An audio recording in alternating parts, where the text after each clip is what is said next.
नमस्कार दोस्तों, आज हमें पढ़ना है फॉर्जम नंबर 70। तो इससे पहले हमने फॉर्जम नंबर 69 देखा, जिसमें पूरा जो है एलोपैथिक सिस्टम की बात की। अब यहाँ पर जो 70 फॉर्जम है, इसमें हैनीमैन सर जो है पूरा एक्सप्लेन करते हैं होम्योपैथिक सिस्टम के बारे में। ठीक है, कुछ पॉइंट्स दिए हैं इन्होंने, 5 पॉइंट्स दिए हैं होम्योपैथिक सिस्टम के बारे में। अपनी बात को रखते हैं ये कैसे। After these premise the following points must be admitted as true. क्या है ये पॉइंट्स?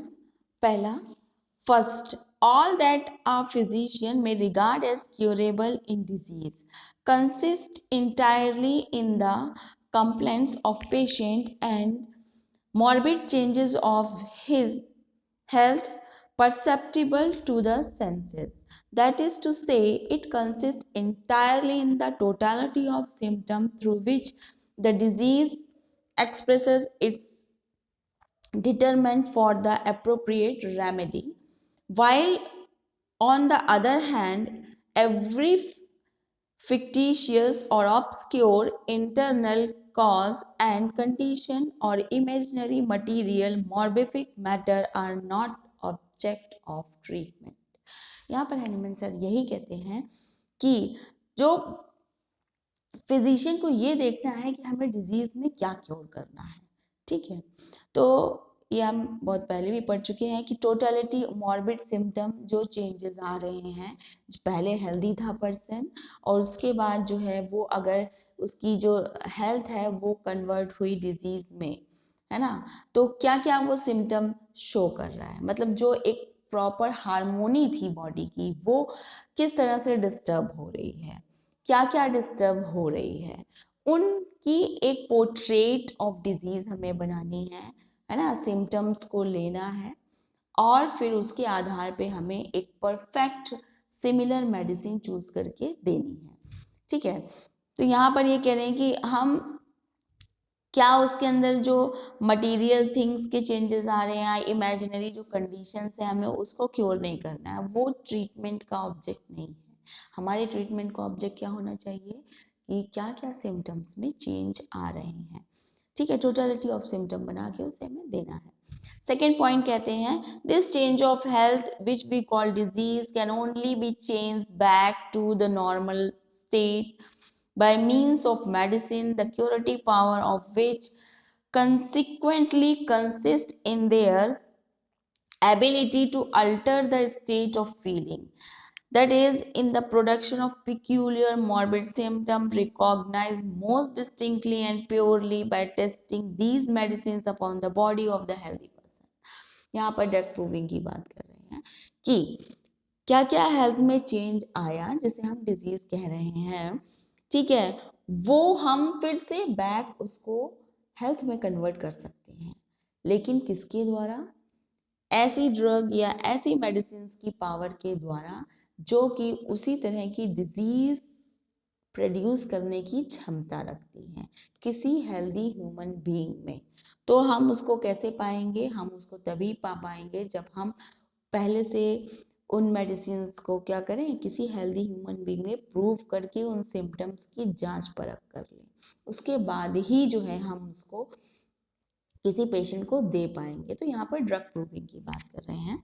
थर्ड पॉइंट है, according to experience natural disease can not be cure by medicines produced by themself in healthy person, a morbid condition dissimilar to the different form that of the disease to be cured.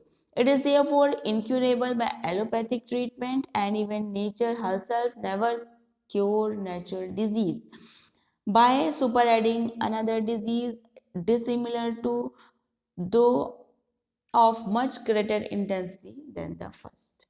या third point में बता रहे हैं कि natural disease जो है वो किसी भी मेडिसिन के द्वारा कभी भी ठीक नहीं हो सकती अगर वो सिमिलर डिजीज कॉज कराने की क्षमता नहीं रखती है। ठीक है, ऐसा नेचर में भी देखा गया, बार बार बताया जा रहा है, और वो तभी ठीक होगा जब वो उसी तरह के डिजीज प्रोड्यूस करने की क्षमता रखती है।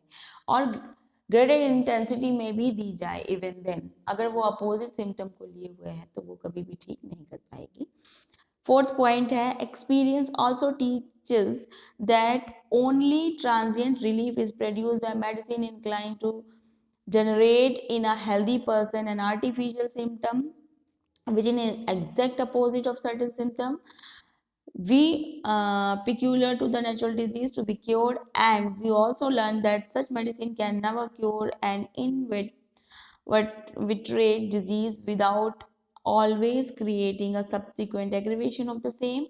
On this account, this antipathic palliative process is entirely appropriate in its application to chronic and serious diseases.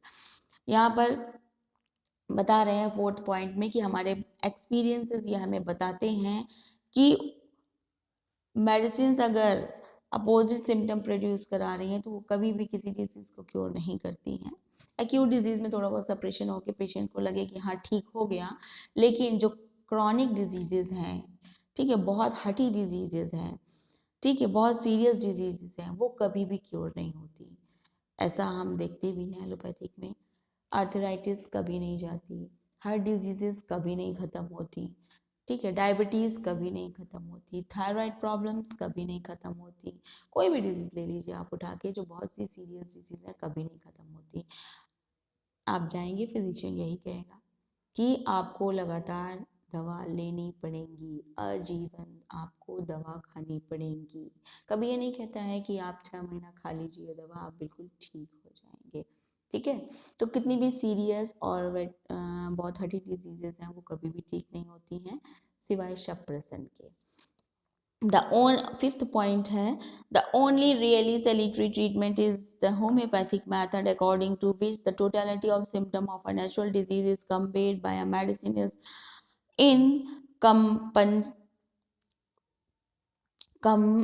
commensurate dose capable of creating in the healthy body symptom more similar to those of the natural disease, and as disease are only dynamic disturbance of the vital force, they are overcome without additional suffering, and having been perfectly and permanently extinguished, they must cease to exist. Nature, when left to her own resource, furnish example in the form of accidental cures, as for instance, when a new and similar disease is added to the older one, this is permanently extinguished and cured. यहाँ पर बता रहे हैं कि homeopathy system salutary system है, जिसमें जो disease है अगर टोटलिटी ऑफ सिम्टम के आधार पर नेचुरल डिजीज़ की हम कोई भी सिमिलर डिजीज़ कॉज करने आने वाली ड्रग देते हैं तो वो और बहुत ही परफेक्टली डोज में देते हैं तो वो पूरा के पूरा जो है डिजीज़ क्योर होती है। फिर वो कितनी भी क्रॉनिक डिजीज़ हो, कितनी भी हटी डिजीज़ हो, वो पूरी तरह से जाती है। और ऐसा हम नेचर में भी देख चुके हैं, बहुत सारे एग्जाम्पल्स हम देख चुके हैं, इन्होंने बताए भी हैं सर ने। पूरा 53 से हम यही सब पढ़ते आ रहे थे, 65 तक, 64 तक, और उसके और भी आगे यही सब पढ़ते आ रहे थे, सारे एग्जाम्पल्स नेचुरल डिजीज़ के किस तरह से। तो सिमिलर इफ़ेक्ट्स जो देते हैं मेडिसिन्स वो ही क्योर हो पाती हैं, ठीक। तो ये रहा हमारा 70 एफॉर्जम, 69 एंड 70 बहुत ही लॉन्ग एफॉर्जम से अब शॉर्ट एफॉर्जम्स आएंगे। तो ये एक जो थेरेपेटिक पार्ट था होम्योपैथी का लिटरेरी वर्क वाला वो ख़त्म होता है। अब हम नेक्स्ट पार्ट में एंट्री करेंगे 71 एफॉर्जम। तब तक के लिए नमस्कार दोस्तों, स्वस्थ रहिए, मस्त रहिए, होम्योपैथी पढ़ते रहिए, उसको आगे बढ़ाते रहिए। और मेरे चैनल अगर अच्छे लगे वीडियोस मेरे तो please like and share and comments. Okay.